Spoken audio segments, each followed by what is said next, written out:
Бисмиллахиррахманиррахим. Мынау айлардың сұлтаны, мейірім мен қайырымға толы ораза мүбәрәк болсын бар мұсылман қауымға, жамағатқа. Осы ораза айындағы тілеген тілектеріңіз, дұғаларыңыз елімізге, жерімізге, әр адамның жеке басына болсын, ата-анасына болсын, туған туысқандарының барлығына қабыл болсын. Оразадан оразаға иншалла аман есен жете берейік.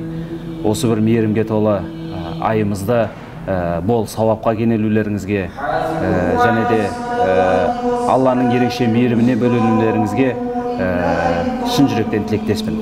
Әмин. Енді Рамазан айы қасиетті, қадірлі ай, ізгілік айы, құлшылық айы, кешірім айы.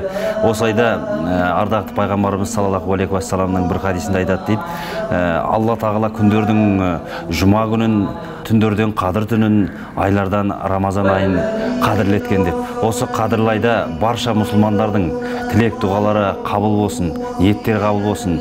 Енді Алладан кешірім сұрап, өзімізге дұға ететін үлкен бір қасиетті Рамазан айы барша мұсылманға жақсылық әкелсін деймін осы айда.